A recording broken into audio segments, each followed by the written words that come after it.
Amados, estamos listos para comenzar un nuevo estudio de la palabra del Señor en el libro de Mateo.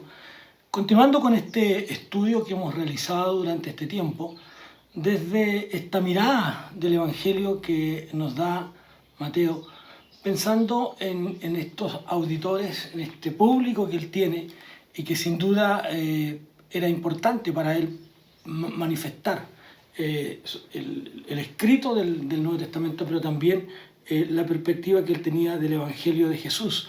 Así que desde esa perspectiva vamos a mirar hoy día el capítulo 13, que es un capítulo donde nosotros nos encontramos con ilustraciones acerca de lo que es el reino de Dios. En Juan nosotros encontramos, en Juan Bautista, cuando él decía el reino de los cielos se ha acercado. El mismo Señor Jesús, cuando hablábamos de el capítulo 12, y él hablaba acerca de la blasfemia del Espíritu Santo, él también mencionó este hecho y él decía, el reino ha llegado hasta ustedes. Es decir, por lo tanto, esta visión de reino de Dios, esta visión amplia del Evangelio que Mateo nos presenta en este escrito, tiene esta relación con estas ilustraciones o parábolas, como quieran ustedes llamarle, estas ilustraciones que nos van a dar una visión más clara de lo que es el reino de Dios. Así entonces, podemos mirar que estas parábolas, estas ilustraciones, nos presentan una visión de lo que el Señor quiere que nosotros entendamos y que su auditorio de ese minuto entendiera y nosotros hoy día entendamos lo que es realmente el reino de Dios. Así es que parece ser también que este discurso, que este sermón, podríamos llamarlo también, se da luego de esta discusión que Jesús tuvo con los fariseos. Y uno tiene la sensación de lo que Jesús hace aquí es poder separarse un poco de esta relación con los fariseos y esta discusión que en el fondo es una discusión un tanto estéril. Estéril porque ellos no están dispuestos a transar, porque ellos no están dispuestos a entender lo que el Señor Jesús estaba enseñándoles y estaba hablándoles. Entonces el Señor cambia este discurso ahora de hablar con la gente y los fariseos en este caso, para referirse a este grupo más cercano, que eran sus seguidores, que eran sus discípulos, los apóstoles, y poder compartir con ellos. De ahí entonces que el texto 1 nos dice que aquel día el Señor Jesús salió de la casa, dice, ¿no? Salió Jesús de la casa y se sentó junto al mar. Algunos de los escritores nos dicen que Jesús usa una barca para adentrarse un poco más, un poquito en el mar, y desde allí poder tener, yo diría, una mejor apreciación de su auditorio, y por qué no también poder ver cómo estaban reaccionando frente a estas enseñanzas.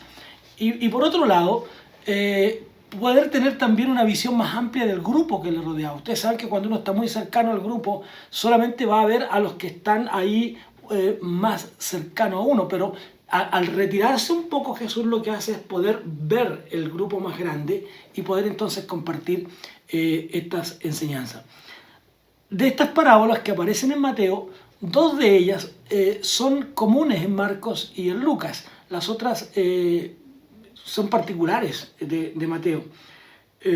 Ahora, hay muchas parábolas en el Nuevo Testamento, no vamos a mencionarlas ninguna de ellas, pero permítanme una pequeña definición de lo que es una parábola para entrar en el texto de Mateo.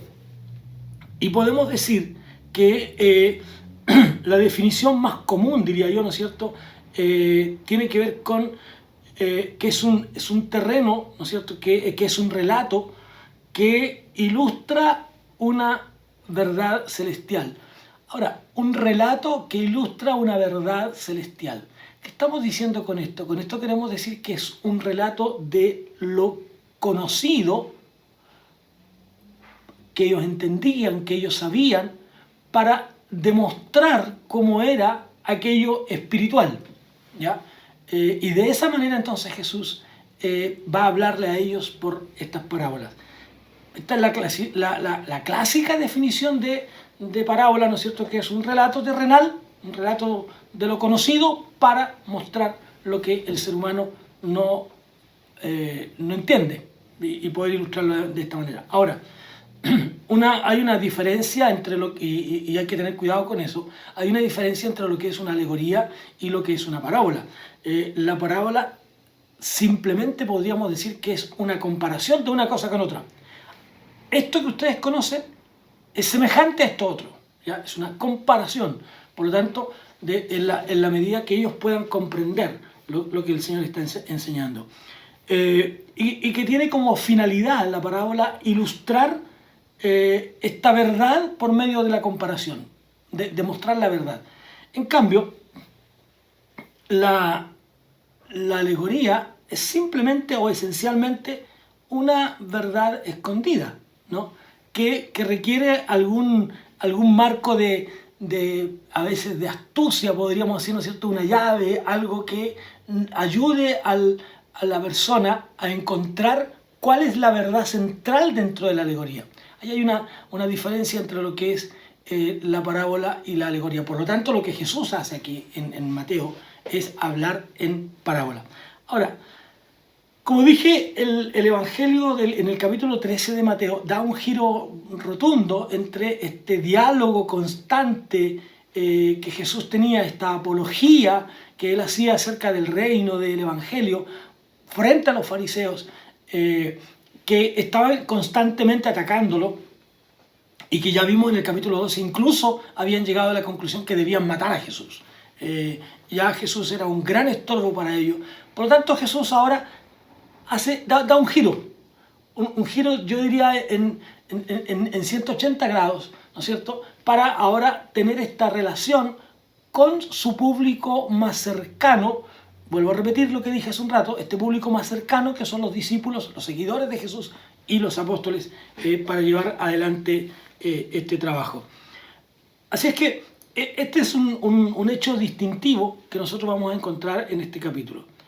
Ahora, en el capítulo 13, aunque las parábolas generalmente abarcan una variedad de temas, son muchos los temas que podríamos encontrar y en el Nuevo Testamento encontramos muchas de ellas. Sin embargo, estas parábolas en particular, su tema principal, su tema central, diría yo, es el reino de los cielos. Por lo tanto, allí está la mirada, allí es donde nosotros debemos poner nuestra atención. Así es que recuerde usted que el Evangelio de Mateo, el propósito, el tema general de Mateo es el reino de los cielos. El rey y su reino, Jesús y el reino, ¿ya?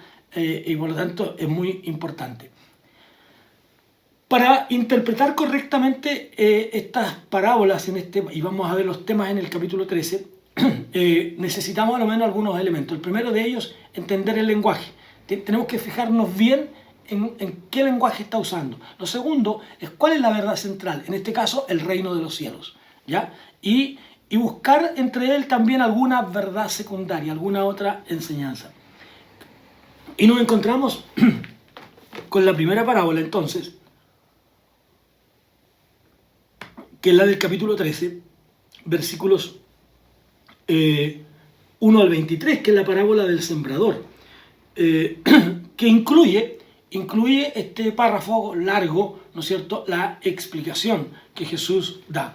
Ahora, el resultado, al plantear esta parábola, el resultado de sembrar, y es interesante esto de la siembra y la cosecha, ¿no es cierto?, nosotros tenemos que entender esto, que depende del terreno en el que se está sembrando. Y no todos los terrenos son aptos para sembrar, y no todos los terrenos son aptos para sembrar cualquier cosa, ¿no? Por eso que tenemos que tener ese cuidado cuando pensamos en esta parábola, en lo que nosotros tenemos. Ahora, una parábola podríamos dividirla a lo menos en tres partes. Por un lado tenemos el relato, ¿no? Cómo Jesús va compartiendo la parábola. Por otro lado está el propósito de la parábola y luego entonces está la explicación. ¿Ya? Estos tres elementos nosotros encontramos en esta parábola de Jesús, ¿no es cierto?, acerca de el sembrador.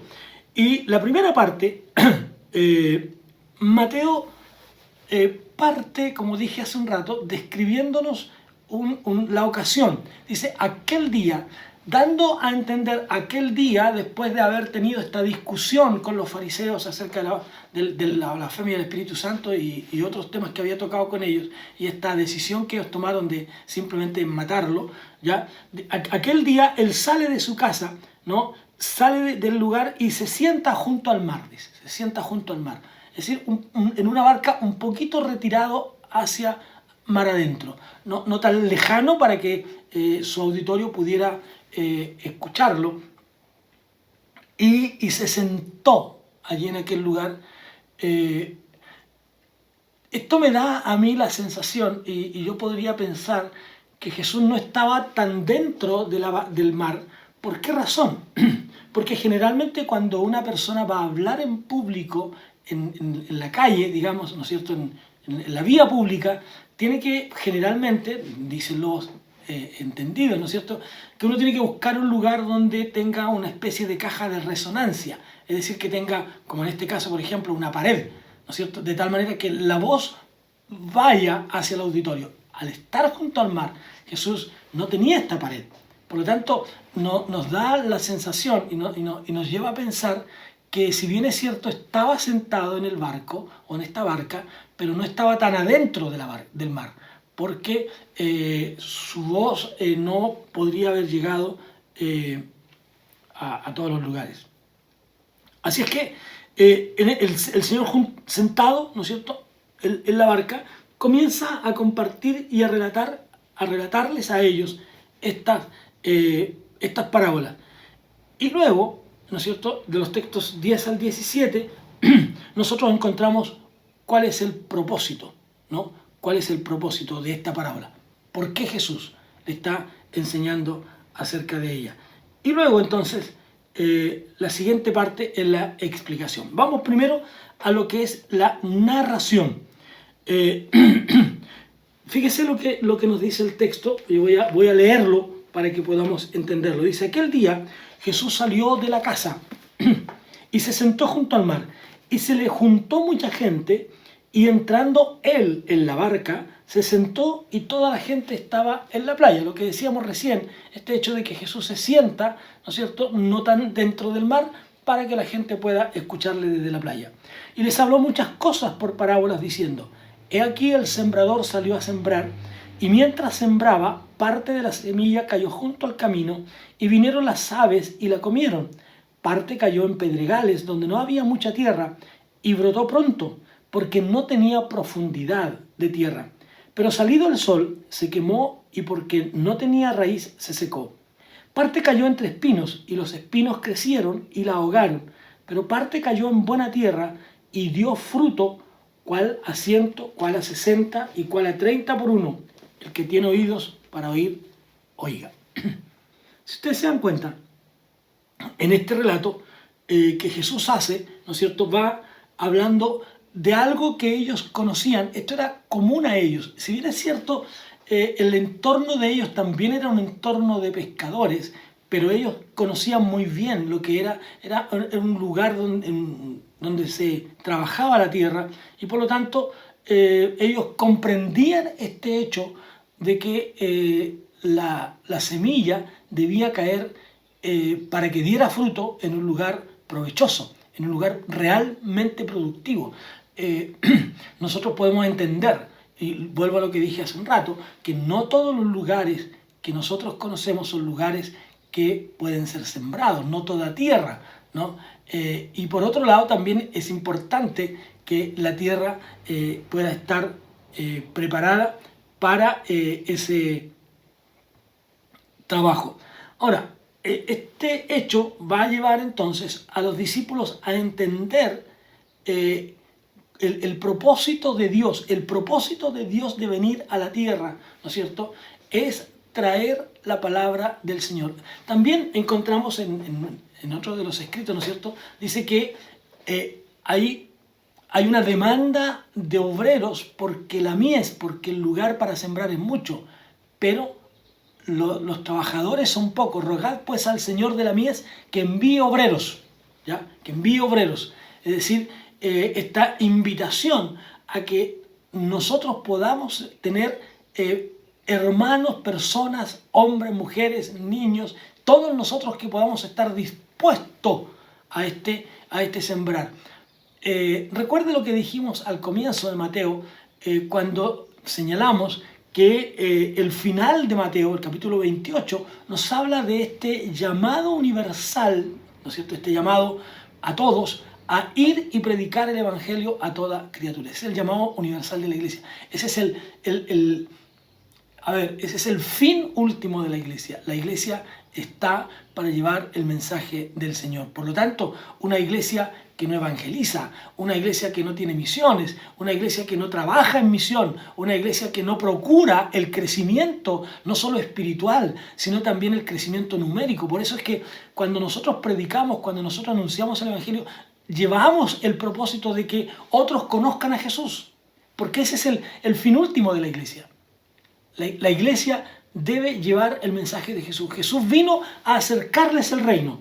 El reino de los cielos se acercó a ellos. Vino para acercarles este reino y mostrarles que era posible, necesario, ¿no es cierto?, que ellos conocieran acerca del reino. Y ese objetivo es el que debemos nosotros tener siempre frente a nuestra vida. Nunca perder ese objetivo. Por lo tanto, este hecho, ¿no?, lleva a pensar en que la urgencia, y en este tiempo más que nunca, la urgencia de predicar el Evangelio. Ahora bien, fíjese que vuelvo a lo que decíamos hace un rato, en el sentido de que este relato Jesús lo hace desde muy cerca, porque dice, entonces, versículo 10, vamos a ir a este propósito de las parábolas, entonces, acercándose los discípulos le dijeron, ¿por qué les hablas de esta manera? Parece ser que los discípulos, aún conociendo esto de la siembra, no entendían la relación. Porque Jesús no entendían esta relación entre esta parábola y el reino. Como suele ocurrir a veces, ¿no?, que la gente no está entendiendo la verdad que nosotros queremos anunciar.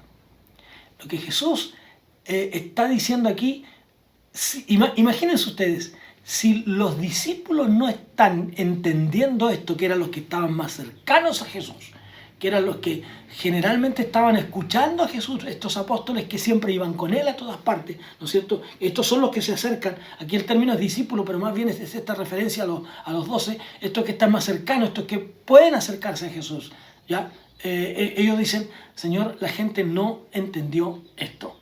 Entonces, ¿se imagina usted, si ellos no fueron capaces, cómo podrían ellos comprender, ¿no? Entonces, acercándose los discípulos, ¿por qué les hablas por parábola? ¿Por qué? ¿Cuál es la razón? ¿No? ¿Cuál es el objetivo? Y le dice Jesús, porque a vosotros os es dado saber los misterios del reino de los cielos, más a ellos. Aquí hay algo ha sido concedido, hay una relación de esta voluntad divina, ¿no?, diría yo, de esta voluntad divina, de este objetivo divino, de este objetivo de Dios, de revelar estos misterios, como él dice, a los más pequeños, es decir, a su pueblo, a los suyos, a estos que por gracia han creído, a estos que por gracia son salvos, ¿no? A ustedes les voy a anunciar, a ustedes les voy a compartir esto. Y Jesús entonces como que le da la espalda a estos fariseos, a estos rebeldes que no quieren entenderlo y que no quieren comprenderlo. Por eso entonces establece este sentido espiritual, ¿ya?, de hablarles de lo que habría de ser el reino. Entonces les dice el reino del cielo, más a ellos no les fue dado, porque a cualquiera que tiene se le dará y tendrá más. Pero el que no tiene, aún lo que tiene, le será quitado. Aún lo que tiene. Es decir, a ellos procuré, a ellos me forcé, a ellos los busqué y les enseñé. Pero fueron rebeldes. No quisieron entenderlo. Es más, están en mi contra. El que conmigo no recoge desparrama. Ellos no están a favor del Evangelio, están en contra del Evangelio. Por lo tanto, los he dejado aparte. Ellos no quisieron, ellos son rebeldes. ¿Ya? Jesús no está diciendo que han sido desechados de la salvación, sino que en su rebeldía les va a costar mucho más entender el Evangelio. Por eso es que muchas veces nosotros nos encontramos con personas que, habiéndoles hablado muchas veces del Evangelio del Señor, debiéramos también dejarlos un poco de lado, no sin la posibilidad de oír el Evangelio, porque no nos corresponde a nosotros, pero dedicarnos a hablar del Evangelio a otros que también lo necesitan. A veces dedicamos demasiado tiempo a eso. Entonces, por eso entonces, Jesús después dice, ¿no es cierto?, versículo 13, por esto, ¿no? Por esto, es decir, ahora Jesús va a introducir una explicación, ¿ya?, para que ellos puedan entender esta parábola, van a poder comprender. Por causa de esto, por causa de la rebeldía de ellos, es que les hablo en parábola. ¿Se fijan? Un causa-efecto. Les voy a hablar a ustedes por parábola porque ellos rechazaron mi palabra. Ellos no quisieron entender mi palabra. Ellos no quisieron recibir mi palabra. Por tanto, ahora hablo en parábolas para que ustedes sean los que entiendan y no ellos. Ahí está, ¿no? Entonces, en estos versículos 11 al 13, ¿ya? Por esto les hablo por parábolas, porque viendo no ven y oyendo no oyen ni entienden. Ellos que tenían el conocimiento, por ejemplo, de el cómo llegaría el Mesías hasta ellos. Ellos que tenían el conocimiento de todo aquello, viéndolo, no lo vieron o no quisieron verlo. Como suele ocurrir, muchas veces hay personas que dicen, mire, la palabra de Dios, el mensaje predicado por el hermano, la hermana, el pastor, llegó a mi vida, era lo que Dios tenía para mi vida, pero siguen actuando de la misma manera, aún entendiendo que el mensaje es para ellos, aún entendiendo que Dios les está hablando y que les está llevando para que ellos reflexionen y reaccionen en razón de su pecado. Sin embargo, ellos no quieren. No lo desean, no están dispuestos. Y ese no estar dispuesto es lo que hace que ellos sean rebeldes.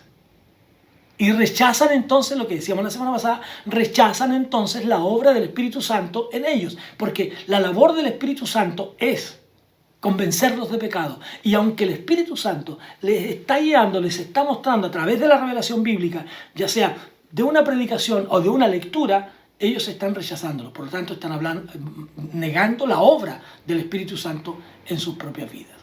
Entonces, esta causa-efecto, ¿no? Esta causa-efecto. Entonces, en este texto 13 Jesús está haciendo este pequeño resumen, ¿no?, de lo que viene después.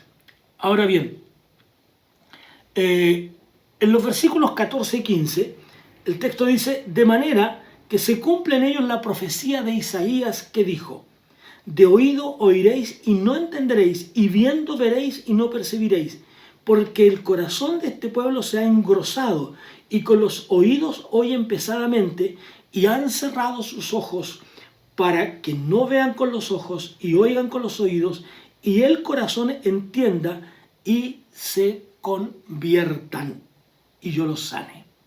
¿Se dan cuenta? Aquí Jesús está explicando esto y tiene esa cita de Isaías, ¿no?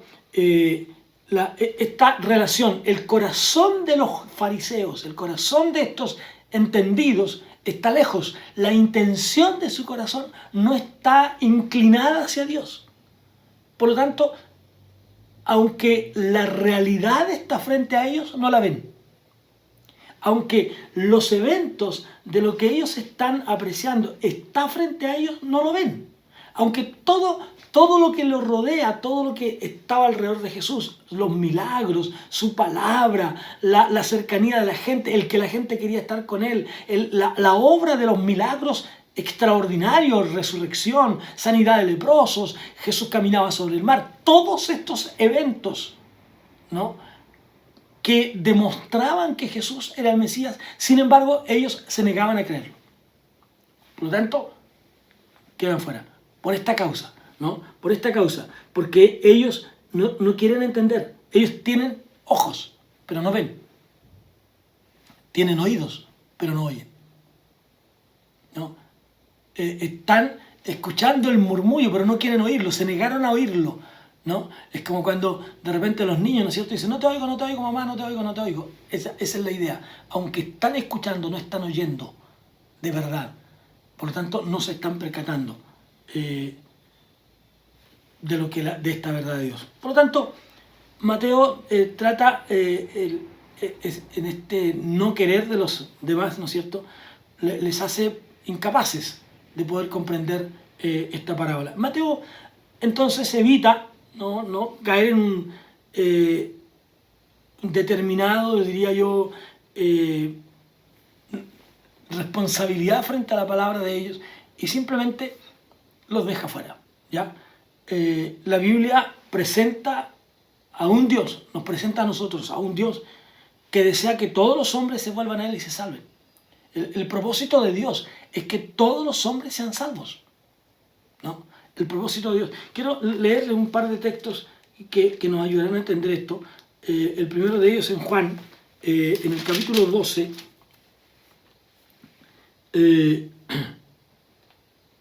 para que podamos ir comprendiendo cómo ellos nos explica cuál es la condición del hombre, cómo está el hombre. El texto 40 del capítulo 12 nos habla de esta condición del hombre. Y se fue de nuevo, dice, al otro lado del Jordán, al lugar donde primero había estado bautizando Juan, y se quedó con él a él. Y muchos venían a él y decían, Juan a la verdad ninguna señal hizo, pero todo lo que Juan dijo de este era verdad.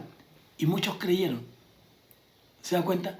Muchos lograron ver, recordaron, volvieron, su mente volvieron atrás, ¿no? Y lograron entender lo que Juan les había dicho. Es verdad, todo lo que Juan decía de este que vendría después es cierto. Este es el Mesías, Él es el enviado, Él es el Hijo de Dios. Los fariseos se negaron a ese hecho. Ahora bien, si nosotros vamos a la explicación ahora, ya hablamos del relato, hablamos del propósito, y vamos a hablar de la explicación de esta parábola en los textos desde el 18 hasta el 23. Jesús se da cuenta entonces que los mismos discípulos no habían entendido esta parábola de los terrenos. Por eso el texto 18 se dice lo siguiente: oíd pues vosotros la parábola del sembrador, ¿no? Posiblemente se baja la voz, a lo mejor Jesús, y aquí entra en un diálogo con estos cercanos, ¿no? Con estos que están más próximos a Él y que son los que le acompañan en la oración, en la enseñanza, en cuando Él se apartaba, que son este grupo más reducido, y tal vez baja un poco el tono de su voz para que ellos puedan entender lo que les va hablando. Y fíjese que Jesús en esta siembra, ¿no es cierto?, y les habla, hay a lo menos 4 tipos de oyentes, 4 tipos de personas. Y aquí viene la explicación que Jesús mismo le da a ellos para que puedan entender mejor. Ellos escucharon la parábola, tienen dudas, tienen cosas que todavía no entienden. Entonces Jesús parte en el texto 19 y dice: cuando alguno oye la palabra del reino y no la entiende, viene el malo y arrebata lo que fue sembrado en su corazón. Este es el que fue sembrado junto al camino. El que oye la palabra del reino y no la entiende. Es decir, es indiferente. La rechaza. Cae junto al camino, no le importa. Esta semilla no afecta a nada, ¿no? La palabra de Dios no logra penetrar, y muchas veces ocurre que nosotros nos encontramos con personas que actúan de esa manera, que aunque les hablamos del Señor, pero parece ser que nada les llega, nada les toca. Están en una condición espiritual, familiar, laboral incluso, tan apartados de la verdad de Dios, y sin embargo no quieren entenderla. Entonces, aunque la intención del sembrador, y este es el primer grupo, ¿no? Aunque la intención del sembrador es buena, es decir, el propósito del sembrador es hablarle, es este hecho cuando usted va donde un familiar, donde un amigo y le habla, su intención está bien, pero él, como diría alguien por ahí, no está ni ahí con eso, no quiere entenderlo, no quiere recibirlo, lo rechaza simplemente. El que oye la palabra del reino y no la entiende, no quiere entenderla además. No solo no la entiende, sino que además de eso, muchos de ellos ni siquiera quieren entenderla, ¿no? Entonces, ahí está. Este enemigo del reino, ¿no es cierto? Vienen las aves, dice, y se comen las semillas. Viniendo el malo, la arrebata, dice, ¿no? Viene el malo y arrebata lo que fue sembrado en su corazón. Esta referencia al malo, al maligno, ¿no? Se refiere obviamente a la obra del diablo. Viene el diablo que ya lo tiene dominado, que ya lo tiene comprado, que ya lo tiene actuando como él quiere, simplemente lo desvía, lo aparta, lo aleja, lo ciega, le cierra sus oídos para que no entienda y simplemente él no quiere nada con el Evangelio. Nos encontramos hoy día con una sociedad en esas condiciones, una sociedad que no quiere escuchar. Entonces, este enemigo quiere evitar a toda costa que la palabra penetre en la vida de la persona. La segunda clase de oyentes viene después, ¿no es cierto?, el que está en pedregales, que describe un suelo, ¿no es cierto?, un terreno que es pedregoso, pero cubierto un poco de tierra. Y que por lo tanto, la semilla que caiga ahí va a adquirir un poco de raíz, pero luego se va a encontrar con estas piedras y no va a poder seguir tomando firmeza, ¿no? Este terreno nos representa el corazón de aquel que se siente realmente atraído por la palabra y se siente atraído por estos beneficios que él ve en las Escrituras, al leerlas incluso, y por estos beneficios que él ve en la vida de otros creyentes. Cuando él mira a los creyentes, aquellos que son, la gente dice, pero que ustedes los evangélicos son distintos. Ustedes los evangélicos se ve que se aman, se quieren, se abrazan. Por esa razón es que nosotros decimos que es complejo este tema de volver a nuestros cultos presenciales, porque es casi imposible no permitir que los hermanos al verse después de un año no se abracen, por ejemplo. Es complejo, ¿no? Pero lo que está diciendo es que estos se sienten atraídos por los beneficios del reino, los beneficios que trae ser creyente, pero y lo reciben con alegría, con gozo, y se entusiasman y están allí. Sin embargo, luego de eso, cuando se dan cuenta del costo que significa seguir a Jesús, ¿no? Porque tengamos cuidado, hermanos, cuando nosotros anunciamos el reino de Dios, a veces hablamos de, pero si esto es gratis, hermano, aquí que usted no tiene que hacer nada. No, cuidado. Es cierto que no tenemos que hacer nada en favor de nuestra salvación. Lo que nos salva es la fe en Jesucristo.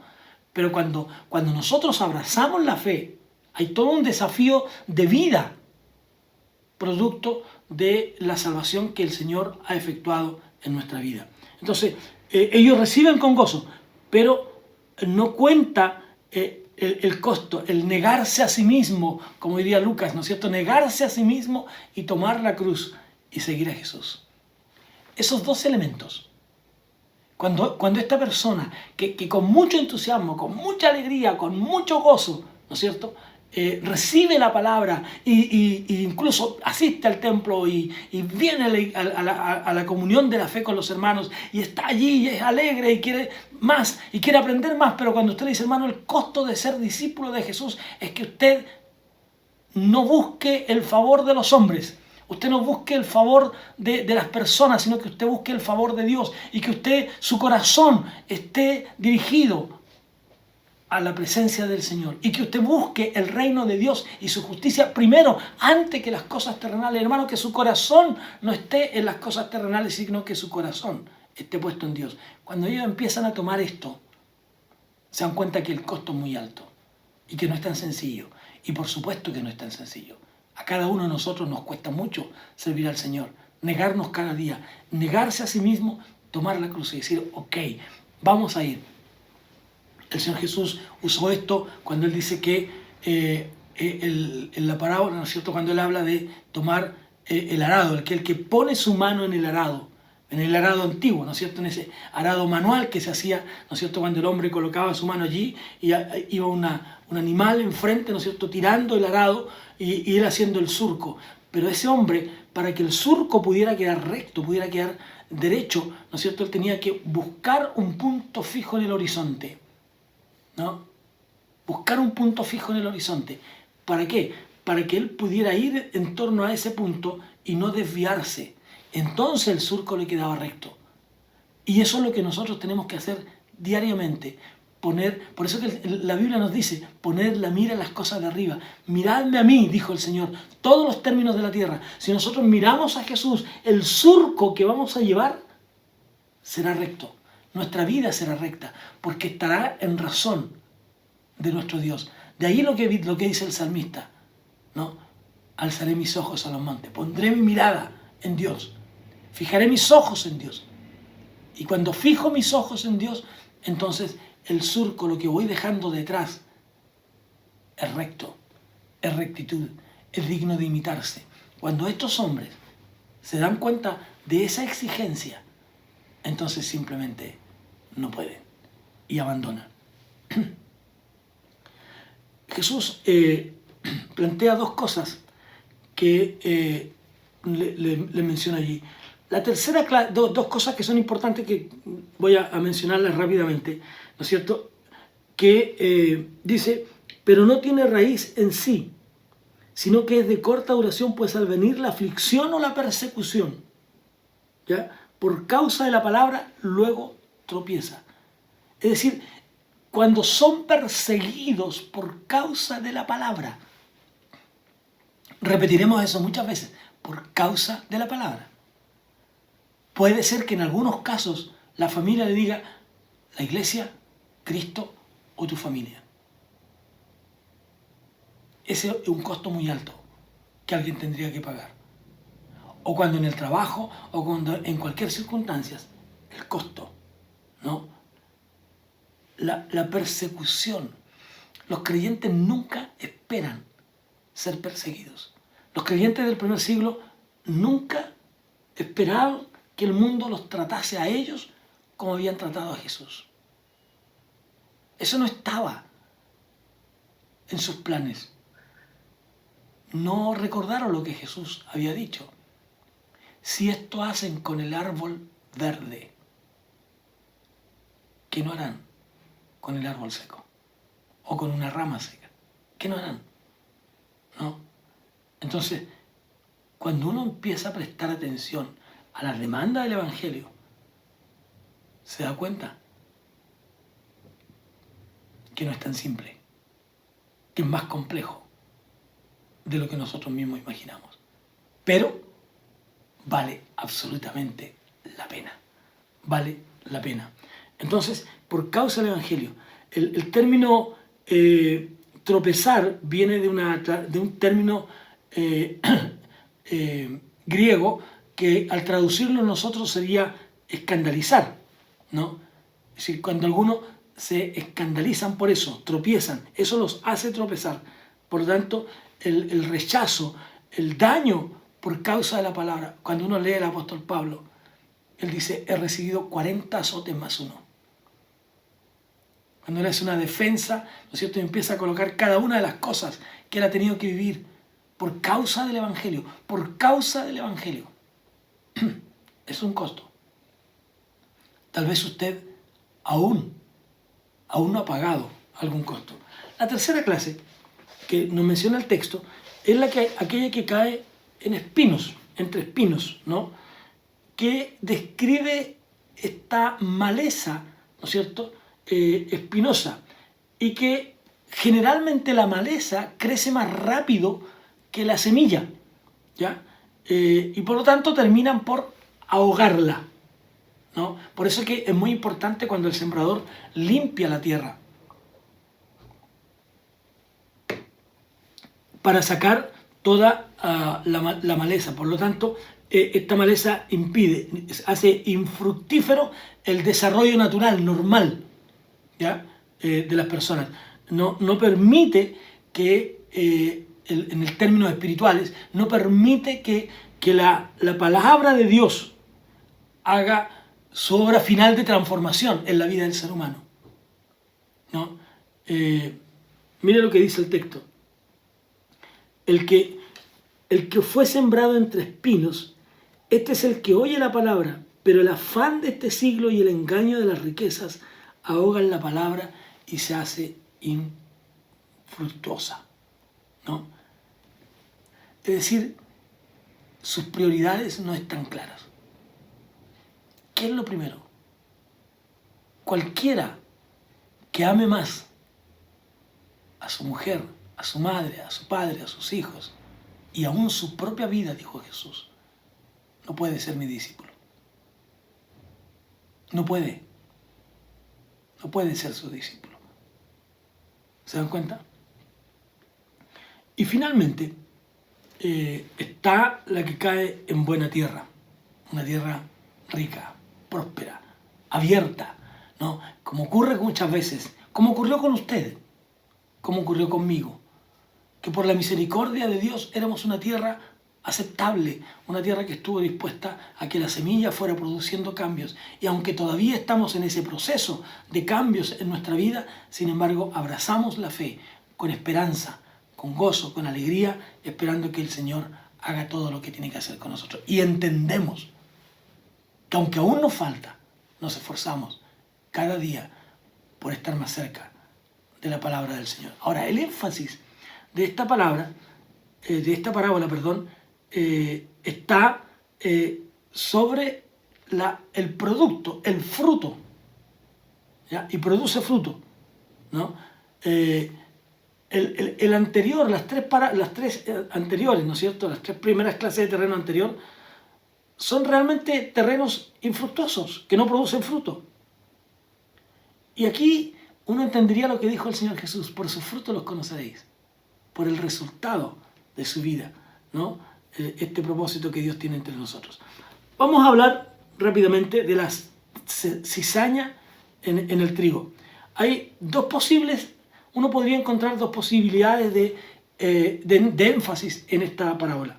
Por un lado, la separación entre los buenos y los malos, vamos a llamarlo, ¿no? Esta separación entre buenos y malos, que se efectuará en el juicio final.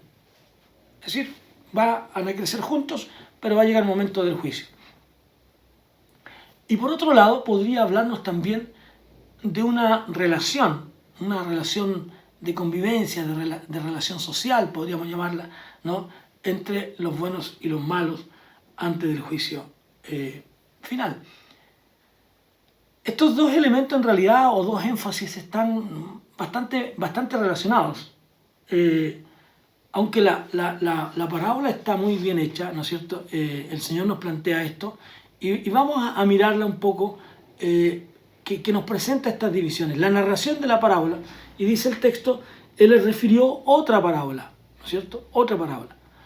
Otra parábola parecida, de la misma clase, en el mismo tema, ¿no? Para explicarles el mismo tema. Y otra vez, el tema sigue siendo el reino de Dios, el reino de los cielos, ¿ya? Este reino, el que ellos esperan. Entonces dice, le refirió otra parábola diciendo: el reino de los cielos es semejante a un hombre que sembró buena semilla en su campo, ¿ya? Buena semilla. Pero mientras dormían los hombres, vino su enemigo y sembró cizaña entre el trigo y se fue, ¿ya? Ambas semillas pueden crecen juntas, ¿ya? En el mismo campo, en el mismo terreno. Las dos cayeron en la tierra y crecen, ¿no? Esto nos daría a entender entonces que es una tierra muy parecida, ¿no? Que la cizaña y el trigo pudieran ser muy parecidos. Por lo tanto, se hace simplemente entender en este sentido de esta similitud, hay una distinción, ¿ya? Pues el grano de la cizaña es más negro, ¿no? Y es un grano distinto en ese aspecto, un poquito más negro, y el del trigo es un poco más marroncito. Entonces hace que un marrón claro, por supuesto, ¿no es cierto? Hace posible que pueda entenderse un poco más esto. Sin embargo, lo llevamos a ese punto donde no logramos comprender cómo van creciendo juntos, a pesar de las diferencias, ¿no? Entonces, por otro lado, la consecuencia de la cizaña es un grano más venenoso. En cambio, el trigo sirve para hacer alimentos que son básicos en la vida del ser humano. ¿Ya? Tenemos que tener ese cuidado. Crecen juntos, ¿no? Crecen juntos, pero son diferentes el uno con el otro. ¿Cuál es la explicación? Jesús dice que despidió a la gente que se fueran, volvió con los discípulos a hablarles, ¿no es cierto? Probablemente, versículo 36, ¿no?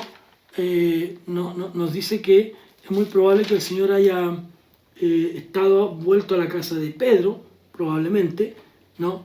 Entró Jesús en la casa, dice, acercándose él y sus discípulos, en esta explicación que el Señor hace de la parábola. Los discípulos piden que el Señor les explique esta parábola, ¿no es cierto? Y Jesús lo hace. Y él dice que el sembrador es el Hijo del Hombre, ¿no? Versículo 36. Respondiendo a él les dijo, el que siembra la buena semilla es el Hijo del Hombre. El campo es el mundo. La buena semilla son los hijos del reino y la cizaña son los hijos del malo. Los hijos del reino, los hijos del malo.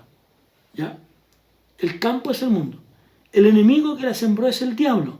La siega es el fin del siglo y los segadores son los ángeles. De manera que como se arranca la cizaña y se quema en el fuego, así será en el fin de este siglo. Enviará el Hijo del Hombre a sus ángeles y recogerán de su reino a todos los que sirven de tropiezo y a los que hacen iniquidad. Y los echarán en el horno de fuego. Allí será el lloro y el crujir de dientes. Entonces los justos resplandecerán como el sol en el reino de su Padre. El que tiene oídos para oír, oiga. ¿Se fijan? En la primera parábola, el Señor no aclaró quién era el sembrador. Aquí dice que el sembrador era el Hijo del Hombre. Y que la buena semilla, ¿cierto? Esta buena semilla son los hijos. Estos que entendieron, estos que recibieron, estos que comprendieron. Y la mala semilla son los hijos del malo. Por tanto, cuando llegue el momento de la siega, unos van a ir a un lado y los otros a otro. Por lo tanto, cada uno de nosotros tenemos esa convicción. Quiero avanzar para terminar con el grano de mostaza, ¿no es cierto? Esta otra semilla, que son muy parecidas unas con la otra, que se encuentra también en Marcos. Y en esta parábola Jesús no explica, no da una explicación. Simplemente dice que ellos que sirven para mostrar cómo se desarrolla, cómo se extiende el reino de los cielos. El reino de los cielos crece en forma visible, esa podría ser la explicación, en forma visible, desde algo muy pequeño a algo muy grande. El reino de los cielos parte siendo algo tan pequeño en esta parábola, tanto de la semilla como de la levadura. No podría, la semilla de mostaza podría compartir ambas, podríamos juntarlas en una sola, ¿no? En estos dos relatos, ¿no es cierto? Que parte de algo pequeño, pero que va avanzando, que va creciendo, que va influyendo, como la levadura que plantea aquí el texto, ¿no? Ustedes saben que el Evangelio parte, si uno pudiera partir solo desde el Nuevo Testamento, parte con la persona de Jesús, ¿no? Parte con la persona de Jesús. Y luego entonces viene este pequeño grupo de seguidores como los apóstoles, luego los discípulos que comenzaron a seguir, que comenzaron a predicar, los 120 que estaban en Pentecostés. ¿Se dan cuenta cómo va creciendo como una bola de nieve, por decirlo de una manera? Luego, ¿no es cierto?, el sermón de Pedro, 3.000 personas son bautizadas, luego 5.000 personas, en fin. Y ya en el siglo XX, ¿no es cierto?, siglo XX, XXI, somos más de miles de mil millones en todo el mundo. Mucha gente, ¿no? Entonces, dentro de ese pequeño grano de mostaza, que es tan diminuto, ¿no? Hay escondida una vida, pero una vida poderosa. Hermano, así es usted en las manos de Dios. Así es usted. Usted puede influir en la sociedad, en esta sociedad que se nos presenta tan compleja, esta sociedad que es tan diversa, tan alejada de Dios, y que fíjese que en los devocionales que yo he hecho estos días aparece el Salmo 119 en el cual estamos mirando, pero yo quisiera volver a leer el texto 53 del Salmo 119, que dice lo siguiente, dice: horror se apoderó de mí a causa de los inicuos que dejan tu ley. Horror, ¿no? El Señor Jesús aquí nos está planteando cómo debemos nosotros influir en esta sociedad, que el actuar de la sociedad produce horrores. Horrores. Como veíamos hasta hace poco un niño tan pequeño como Tomás, que es muerto. Y eso nos compunge el corazón. Como dos pequeñas en un robo son asesinadas. Hermanos, el pecado del mundo debe producirnos lo que dice el salmista: un horror. Horror se apoderó de mí a causa de los malignos. El pecado del mundo debe desafiarnos a ver la manera de influir en esta sociedad. En esta sociedad que está tan lejos de Dios, que cada día se aparta más y más de Dios. Esto es, ¿no? Esto es lo que está diciendo con esta levadura tan pequeña, con esta semilla tan pequeña como la mostaza, para que pueda influir en el mundo. Como la levadura, que siendo tan poca comparada con la harina, ¿no?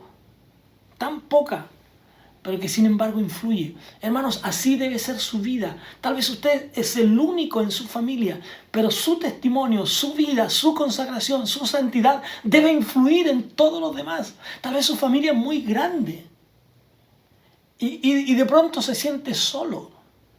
Pero mi amado, el Señor está con usted. El Señor está a su lado. El Señor está allí para ayudarlo. Y usted puede influir en esa sociedad que está alrededor suyo. Nos causa horror el pecado de la humanidad, pero nos debe causar también satisfacción poder influir en ello. El reino de Dios, aunque muy pequeño en sus inicios, sin embargo, se extiende por todo el mundo. Llega a todo el mundo. Se hace visible, se hace irresistible y afecta toda la humanidad. Así ha de ser su influencia. Todo esto Jesús lo habló por estas parábolas, ¿no es cierto?, que nos plantea aquí. Dice todo esto, ¿no?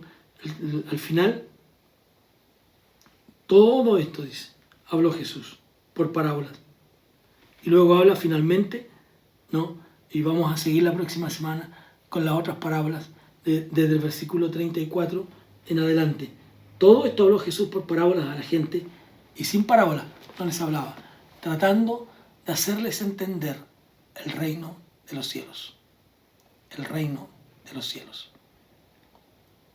Busquemos la manera de que la gente entienda cómo es el reino de los cielos. Que Dios les bendiga. Padre, en el nombre de Jesús, bendecimos tu nombre y te damos gracias por tu palabra. Ayúdanos a ser como la levadura o como un pequeño grano de mostaza, pero que influyamos en la sociedad que nos rodea. Que tu iglesia sea una influencia poderosa por la presencia de tu Espíritu Santo en la iglesia. Una influencia poderosa en el mundo que nos rodea. En el nombre de Jesús. Amén. Que Dios les bendiga, mis amados, y que la gracia del Señor les acompañe cada día. Un placer. Nos encontramos la próxima semana para continuar estudiando la palabra de Dios.